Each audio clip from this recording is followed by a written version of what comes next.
الصراع بين ايران واسرائيل دخل مرحله جديده، مرحله التصعيد المباشر. شفنا الفتره اللي فاتت هجمات مباشره وتصريحات ناريه من الطرف ده والطرف ده بعد ما كانوا حبايب، وايران كانت بتصدر نفط لاسرائيل. والمفاجاه كمان ان كان في بينهم علاقات دبلوماسيه ومخابراتيه. طب ازاي بقى يا دكتور العلاقه دي اتحولت من صداقه لعداوه وصراع؟ تعالى يا سيدي وانا افهمك الحكايه كلها. عايزك ترجع معايا كده بالزمن لالاف السنين ورا، لايام الامبراطوريه الفارسيه العظيمه. كانت واحده من اكبر واقوى الامبراطوريات في التاريخ، واللي اسسها كورش الكبير سنه 559 قبل الميلاد. وقتها كان اليهود عايشين في الاراضي الايرانيه لاكثر من 2700 سنه، وده طبعا كان من ايام الشتات اليهودي الاول. يعني علاقه اليهود والفرس دي بقى يا دكتور كانت علاقه تاريخيه قديمه على كده. ايوه يا سيدي، ده العلاقه دي كمان فضلت مستمره لحد العصر الحديث، تحديدا في عهد الشاه محمد رضا بهلاوي، الراجل اللي كان حليف قوي لامريكا واسرائيل. خلي بالك، انت تعرف ان الراجل ده اعترف بالكيان الصهيوني بعد سنتين بس من تاسيسه؟ يا دكتور انت كده لخبطتني، ما الناس زي الفل مع بعض اهو. يا سيدي تعالى بس كمل معايا.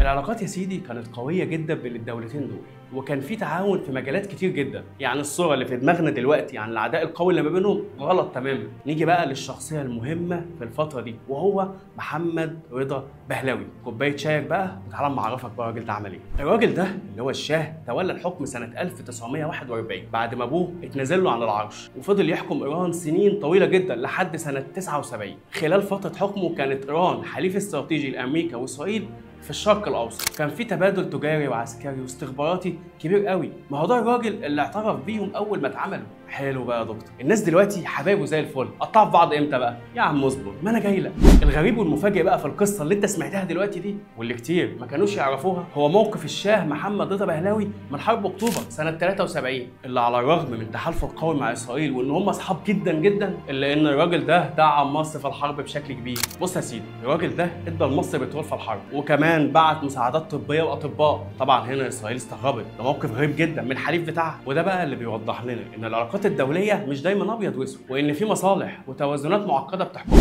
نيجي بقى لنقطه التحول الكبيره، على راي المثل اللي بيقول لك كده، القشه اللي قسمت ظهر البعير. سنه 1979 وتحديدا لما رجع آية الله الخميني من المنفى وعمل الثوره الايرانيه اللي كانت زلزال سياسي في وقتها، مش بس في ايران، ده في الشرق الاوسط كله. وبعد نجاح الثوره وسقوط نظام الشاه، ايران بقى بدات تفوق لنفسها من اول وجديد، وبداوا يقطعوا كل العلاقات الدبلوماسيه والتجاريه مع اسرائيل. مش بس كده، الحكومه الاسلاميه الجديده اعلنت صراحه انها مش بتعترف بشرعيه الدوله دي. كمل بقى يا دكتور، ده كده الموضوع بدا يحلو. ده كمان ما قطعوش العلاقات بس، ده قفلوا سفاره اسرائيل اللي عندهم، وايه، ادوها لمنظمه التحرير الفلسطينيه. ومن هنا ابتدى الخطاب الايراني يتغير 180 درجه، لان هنا بقت اسرائيل الشيطان الصغير ومعاها امريكا طبعا، وبقت ايران بتقدم نفسها كقلب للمقاومه الاسلاميه ضد المشروع الصهيوني. فتحول هنا العداء والصراع من سياسي لعقائدي. وتعالى بقى اعرفك عقائدي ليه. النظام الايراني بيقوم على فكره ان الفقيه الشيعي الاعلى هو نائب عن الامام المهدي المنتظر. الشيعة بيؤمنوا ان الامام المهدي غايب وهيرجع في اخر الزمن. الفقيه ده هو اللي بيمثله، او بمعنى اصح هو اللي مكانه. وبالتالي هنا اللي بيحكم ايران مش رئيس الدوله، لا ركز معايا، هو المرشد الاعلى، واللي بيعتبر نفسه مسؤول عن قياده الامه الاسلاميه كلها. ومن هنا بقى بتيجي فكره الصراع العقائدي مع اسرائيل، لان من وجهه نظرهم تحرير القدس جزء من تمهيد الارض لرجوع الامام المهدي، وده بقى اللي بيخلي الصراع عقائدي اكتر من انه سياسي. وفي نفس الوقت ده بقى بيسمح لايران ان هي تتدخل في شؤون دول ثانيه بحجه المقاومه. وبناء بقى على الكلام ده كله، بدأت إيران تدعم ميليشيات وحركات كتير في المنطقة، زي حزب الله في لبنان، نظام بشار في سوريا، والحوثيين في اليمن، والحركات مقاومة زي الفصائل الفلسطينية. الدعم ده بقى إسرائيل اعتبرته تهديد مباشر لأمنها القومي، وبدأت تشوف إن إيران بتحاصرها وبتعمل عليها ضغط من كل الجبهات. ومع الوقت ظهر ملف تاني زود المشكلة أكتر، وهو البرنامج النووي الإيراني. إسرائيل ودول تانية كتير منهم دول خليجية شايفين إن البرنامج ده ممكن يوصل إيران لامتلاك سلاح نووي. طب وده إيه مشكلته يعني يا دكتور لما يوصل؟ لا، ما هو ده بالنسبة لإسرائيل خط أحمر وتهديد وجودي. علشان كده الموساد اشتغل على اغتيال كل العلماء النوويين وتخريب كل المنشآت النووية في إيران، وضغطوا كمان سياسيا على أمريكا وأوروبا عشان يفرضوا عقوبات على إيران. ولكن كل ده ما فرقش مع إيران في أي حاجة، فقام الكيان ببداية حرب على إيران شفناها اليومين دول، اللي بدأها باغتيال العلماء وقيادات الصف الأول في الجيش، وافتكر إن إيران هتسكت وتخاف، أو زي ما المحللين قالوا هتبدأ المسرحية. لكن المفاجأة إنها ما كانتش مسرحية، وده اللي ما كانش حد متوقعه.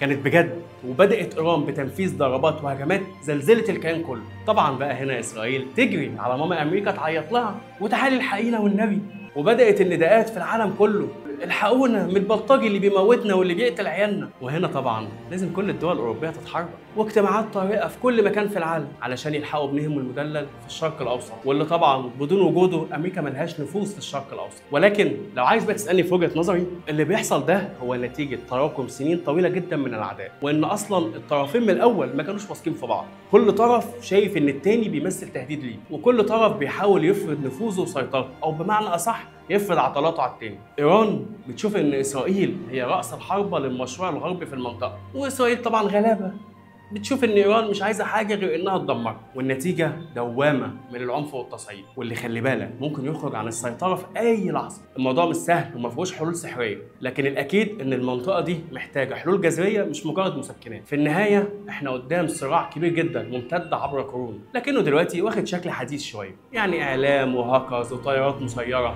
او بمعنى اصح كل طرف فيهم بيستخدم ادوات العصر. لكن السؤال هنا بقى عزيزي المشاهد، هل فعلا ايران بتحارب اسرائيل دفاعا عن فلسطين، ولا بتحارب عشان تحقق مصالحها وتوسعها هي؟ طب هل اسرائيل فعلا شايفه ان ايران خطر عليها، ولا بتستخدم ايران عشان تبرر التصرفات الوحشيه بتاعها؟ طب والعرب فين يا دكتور وسط كل ده؟